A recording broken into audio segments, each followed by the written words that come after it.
بسم اللہ الرحمن الرحیم۔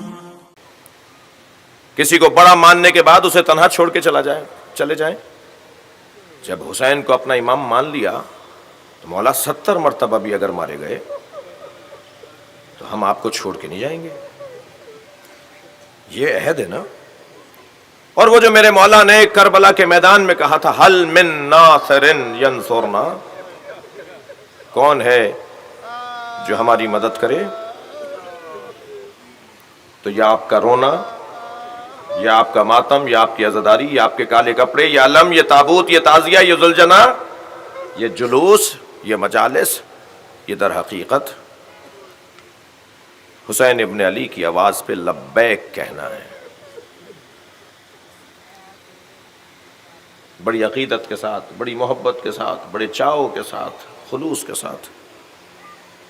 مجلس میں سنی شیعہ، مختلف سیاسی جماعتوں کے لوگ، مختلف مذہبی جماعتوں کے لوگ، مختلف زبان بولنے والے، ہر شخص یہاں عقیدت اور مودت اور محبت اور احترام کے ساتھ بیٹھا ہے نا۔ کچھ دیر یہاں بیٹھ کر روئیں گے، یہ ٹپکتے ہوئے آنسو ہمارے اندر حرارت کو ایجاد کرتے ہیں۔ اور میں نے دیکھا ہے جو حسین پہ بکا ہوتا ہے نا، زیادہ رونے والا ہوتا ہے، جو زیادہ رونے والا، جو زیادہ روتے ہیں نا لوگ، ان کی جرت ہی کچھ اور ہے۔ لہٰذا جنہیں رونا نہیں آتا، جن کی آنکھوں میں آنسو نہیں آتے، میں ان سے کہہ رہا ہوں کہ جب برابر والا رو رہا ہو نا، تو ایک دعا اللہ سے مانگا کرو، یا اللہ مجھے بھی آنسو عطا فرما۔ میرے آنکھوں سے ٹپکنے والے یہ آنسو کتنی عزت پا جاتے ہیں جب رومال زہرا میں چلے جاتے ہیں۔ لہٰذا علامہ مجلسی نے جملہ لکھا ہے، علامہ نقن صاحب نے بھی اسے لکھا ہے، فرماتے ہیں کہ جب مجلس ہوتی ہے نا اور گریہ ہو رہا ہوتا ہے تو مجلس میں فاطمہ زہرا آتی ہیں، اور ان کے ساتھ حضرت آسیہ ہوتی ہیں، حضرت مریم ہوتی ہیں، حضرت خدیجہ ہوتی ہیں، حضرت ہاجرہ ہوتی ہیں، وہ ہاجرہ جنہوں نے اپنے بچے کے گلے پہ الٹی چھری کے نشان دیکھے تھے، 3 دن میں رحلت ہو گئی تھی حضرت ہاجرہ،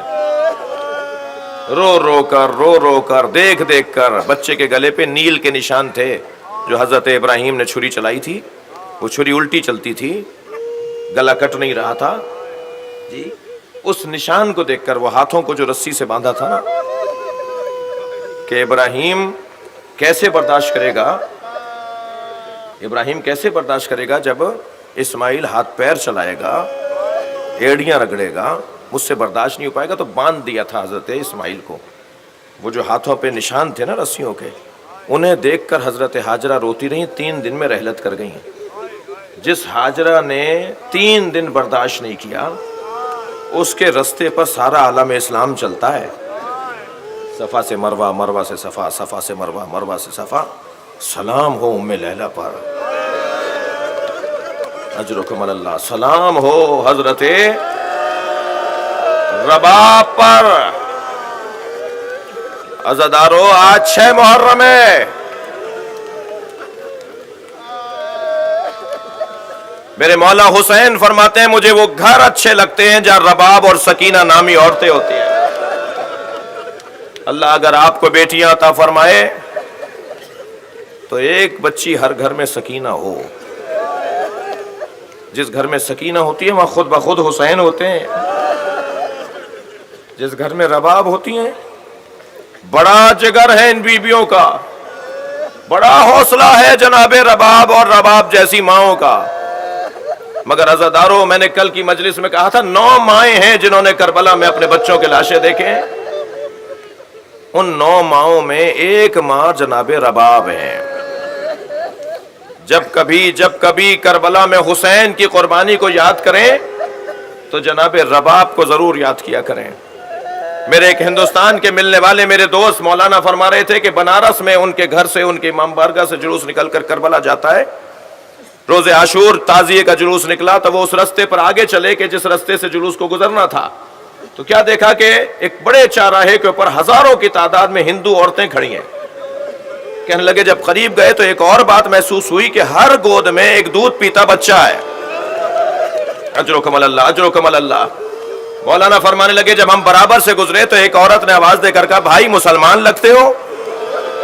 تو میں نے کہا ہم مسلمان ہیں. کہنے لگی بتاؤ بابا حسین کا جلوس کب آئے گا؟ تو مولانا نے کہا میں نے پوچھا کہ تمہیں بابا حسین کے جلوس کا انتظار کیوں ہے، سنیں گے؟ تو ان میں سے ایک عورت نے کہا تمہیں نہیں پتا آج حسین کا بچہ بھوکا مارا گیا تھا، ہم آج اپنے بچوں کو دودھ نہیں پلاتے جب تک تعزیے دفنا نہ دیے جائیں. 1400 سال گزرنے کے بعد صاحبان احساس کے ہاں یہ جذبہ پایا جاتا ہے. مجھ سے ایک صاحب کہنے لگے مولانا اشرع اولا میں بعض گھروں میں مچھلی نہیں تلی جاتی، کوئی شرعی مسئلہ ہے مچھلی نہ کھانا؟ میں نے کہا بعض ہندوستانی خاندانوں میں کڑھائی نہیں چڑھتی، ہمارے ہاں کڑھائی نہیں چڑھتی 10 دنوں میں محرم میں مچھلی نہیں تلی جاتی. شرعی طور پر تو کوئی حکم نہیں ہے، مگر مجھے لگتا یہ ہے کہ میرے کسی بزرگ نے جس نے یہ رسم ڈالی، جس نے یہ کام شروع کیا، اس نے امام حسین کا یہ جملہ سن لیا تھا اما ترونا کیف یتلذا، تم میرے بچے کو دیکھ نہیں رہے مچھلی کی طرح منہ کھولتا ہے.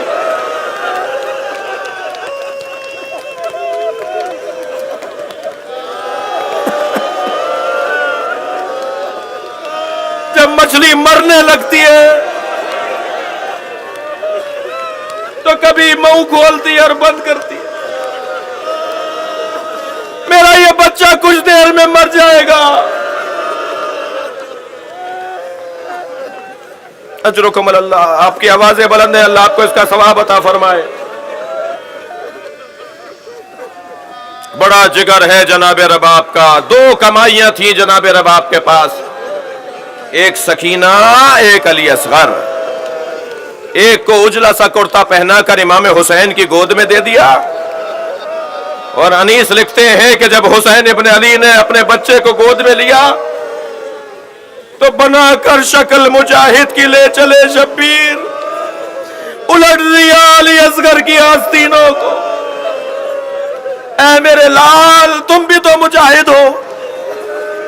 لے کے چلے میدان کربلا میں، دشمن کو خطاب کر کے فرمایا اگر تم مجھ پر رحم نہیں کر رہے، مجھے پانی نہیں دے رہے، تو اس بچے کو پانی پلا دو. اس نے کیا قصور کیا ہے؟ جب دیکھا کہ جواب نہیں آیا تو امام نے زمین پر لٹا دیا، 2 قدم پیچھے آ گئے، فرمایا تم میں سے کوئی آئے اور اسے پانی پلا دے. جب یہ بات بھی امام حسین کی نہیں سنی، امام نے اپنے بچے کو گود میں لیا اور میرے مولا نے فریادیں کرنا شروع کی. یہ وہی فریاد ہے کہ جب پلٹے ہیں تو جناب سکینہ سے کہا جب کوئی چاہنے والا ملے، جب وطن جاؤ جب کوئی چاہنے والا ملے تو انہیں کچھ باتوں میں سے ایک بات مولا نے جو فرمائی، یہ ضرور کہنا کہ اپنے مولا کو یاد کیا کرو جب پیاس لگے. جب تمہیں پیاس لگے تو اپنے مولا حسین کو یاد کیا کرو، اور یاد کیا کرو کہ تمہارا مولا کیسے پانی مانگ رہا تھا. اللہ اکبر. عزادارو جب میرے مولا نے بچے کو آگے بڑھایا، یزیدی لشکر میں کوہرام بپا ہو گیا. آواز آئی پسر ساتھ کی، اے ہرملا حسین کے کلام کو قطع کر دے. سنیں گے عزادارو، ہرملا نے 3 پھلوں والا تیر جوڑا. اجرکم اللہ اجرکم اللہ. مجھے 2 منزلیں نہیں ہیں، آج 6 محرم ہے، رونے کا دن ہے. 3 پھلوں والا تیر جوڑا. میں اس ظالم سے کہوں گا ایک معمولی تیر بھی اس بچے کو مار ڈالے گا. 3 پھلوں والا تیر چلا جس نے علی اصغر کا گلا کاٹا، حسین کا بازو کاٹا. میرے مولا کے بازو میں جا کر وہ لگا. میرے مولا نے علی اصغر کا خون اپنے چلو میں لیا. زمین کی طرف دیکھا تو آواز آئی کبھی کوئی فصل نہیں اگے گی. آسمان کی طرف دیکھا میرے مولا نے، آواز آئی کوئی پانی نہیں برسے گا. مقتل کی روایتیں مختلف ہیں. ایک یہ کہتی ہے کہ حسین نے آسمان کی طرف خون پھینک دیا، اور دوسری روایت یہ کہتی ہے حسین نے اپنے چہرے پر خون مل لیا. جب سکینہ بی بی کے رونے پہ کٹا ہوا سر زندان میں آیا تھا نا، تو میری بی بی نے بابا سے یہی تو پوچھا تھا، بابا یہ آپ کے چہرے پہ کس کا خون ہے؟ اجرکم اللہ اجرکم اللہ. ایک منزل اور لیں عزادارو. میرے مولا نے بچے کے لاشے کو اپنے ہاتھوں پر لیا، کربلا کی زمین پر گرمی شدید تھی، دھوپ میں تپش بہت تھی. مولا نے ابا کا دامن بچے کے لاشے پہ ڈالا ہوا تھا. بڑھ رہے ہیں خیمے کی طرف. عزادارو لاشے حسین نے بہت اٹھائے، مگر یہ چھوٹا لاشا تھا جو حسین سے اٹھتا نہیں تھا. کبھی آگے جاتے تھے انا للہ، کبھی الٹے پیر واپس آتے تھے رضن بقضائہ و تسلیما لامرہ. کبھی حسین آگے گئے، کبھی دائیں گئے، کبھی بائیں. ہاتف غیبی کی آواز آئی، یا حسین دا، چھوڑ دو اس بچے کو، جنت میں دودھ پلانے والی حور معین ہو گئی. میرے مولا خیمے کے در کے قریب آئے. خیمے کے آگے جاتے ہیں، پھر پیچھے آ جاتے ہیں. آگے جاتے ہیں یہ سوچ کر کہ ماں کی گود میں دے دوں، پیچھے آ جاتے ہیں یہ سوچ کے کہ ماں دیکھ کر مر جائے گی. اسی کیفیت میں تھے کہ خیمے سے پردہ ہٹا. کیا دیکھا؟ سکینہ خیمے کے دروازے پہ کھڑی ہیں. تھکیں گے نہیں، تھکیں گے نہیں، مجھے 2 منزلیں اور لینی ہیں. میری بیوی نے دیکھا بابا کی گود میں بھیا علی اصغر ہے، ہاتھ پیروں میں حرکت نہیں ہے. میرے بھائی نے پانی پی لیا، سو گیا میرا بھیا. آواز دے کر کہا بابا میں بھی پیاسی ہوں، بابا مجھے بھی لے جائیے. حسین کیا جواب دے؟ بچی کی آواز پر خیمے کا پردہ ہٹا. بچے کی ماں کھڑی نظر آئی. امام نے رباب کو دیکھ کر کہا رباب بتاؤ میں کون ہوں؟ اپنی ہی زوجہ سے حسین سوال کر رہے ہیں. میری بیوی نے فرمایا آپ میرے امام ہیں، آپ میرے مولا ہیں. جب حسین نے سن لیا کہ رباب کا عقیدہ وہی ہے، ابا کا دامن ہٹا دیا.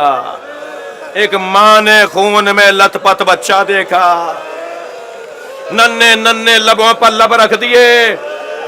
آواز دے کر کہا اے میرے لال، عرب تو اونٹنی کے بچے کو بھی نہر نہیں کرتا. یہ مارنے والے عرب نہیں تھے تو کون تھے؟ یا بنیا ہمیں سنو کا الا لعنت اللہ علی قوم الظالمین. یا اللہ ان آوازوں پر رحمت نازل فرما، رونے والوں کی توفیقات میں اضافہ فرما، امام زمانہ کے ظہور میں تعجیل فرما. ماتم حسین.